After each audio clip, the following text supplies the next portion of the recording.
King Arthur Flour went on the road to experience baking across America.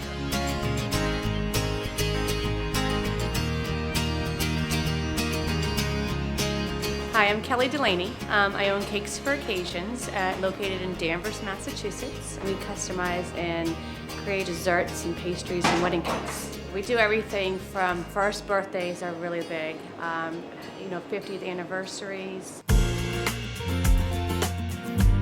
There's about 200 birthday slips that go out of here in a week, and then the wedding cakes as well, anywhere from 20 to 35 weddings a weekend. So we've got all our weddings in here for this weekend. Some of them are completed, some of them are in the very beginning stages, and some of them haven't even gotten off the ground yet. And then just these cute little two-tiered cakes with the 3D animals, which is adorable. Hello Kitty is always popular. Very, very cute. Someone's little birthday. This was an idea that this came up from somebody's invitation. Now this is probably our most popular for a boy. And this crown is made out of white chocolate. It's so pretty in the front. You turn it around, there's the backside. It's still pretty, but it's just all white. But that's white chocolate, so it's all edible. So everything we put on it has to be edible. Everything that we use fresh ingredients. So rather than trying to look for the cheapest and the fastest ingredients, I look for the freshest, and I don't really care about the price on the ingredient. We've been here for 10 years, and they know that when they order their strawberry mousse cake, they're not getting strawberry preserve, they're not getting strawberry jam, they're getting the fresh strawberries.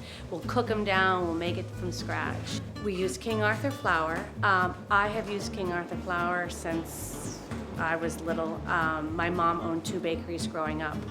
She owned bread bakeries, so it was King Arthur flour. And to be honest with you, never knew anything different than that. You go into the grocery store, or I look on my purveyor's list, and I can buy different types of flours that are cheaper. But the bottom line is I only want to make it once, and I want to make it right. This is something people can do at home. This is a hint. People don't understand that a lot of times that the flavors that they get is added to it simply by making a syrup. Simply by taking like a simple syrup, which is just sugar and water. It sounds scarier than it is. It's sugar and water. A little lemon juice to it. You can substitute the lemon with, say, Grand Marnier, and you got yourself a Grand Marnier flavor cake. Somebody says, "Oh, geez, these cakes taste great. How do you do it?" Take any simple vanilla cake recipe that they have, whether it's their grandmother's or whether it's store-bought, doesn't matter. You just add your own flavor to it. Take a big pastry brush, and I'm literally just gonna drench. This is a sponge cake, so it literally absorbs the flavor. See how it just saturated it right up? Gonna invert it right upside down. Again, more flavor. Less is more, but in the food business, more is better. So here we go, we add more.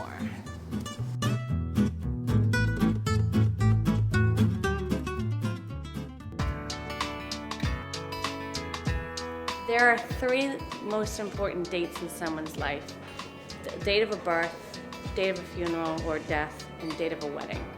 So we are dealing with emotional business. So you know that. You know that going into it, that this bride, or groom too, because you can't forget the grooms, that this is their dream. This is their life event. This is our bride's room. We take weddings very serious. We have our own room for weddings. When we deliver a cake especially for weddings, there's nothing like hitting it right on.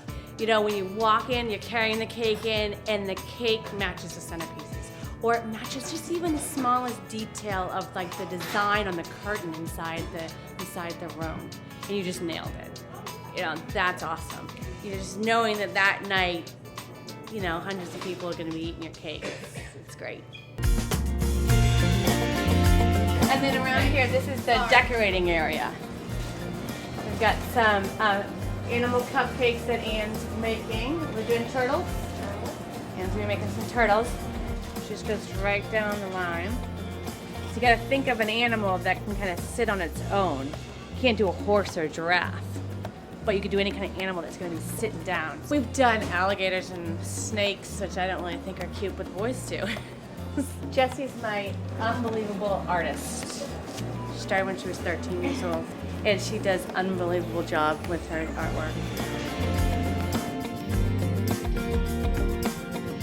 Cakes for Occasions has the best staff, and what makes them great is that they all love what they do.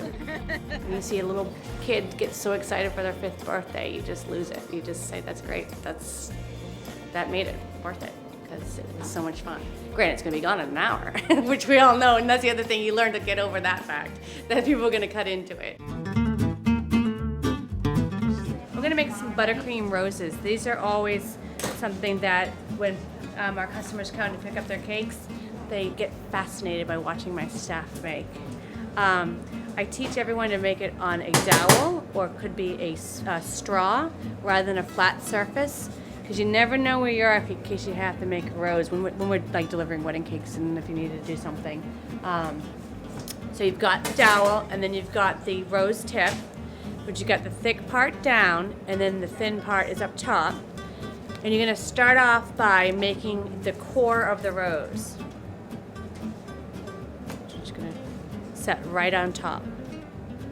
That's the core of the rose. If this part isn't sitting on your dowel perfect, or it's too big or too small, your rose just isn't going to come out right. People are learning. I just have them do this over and over until they get it sitting on here so they feel comfortable.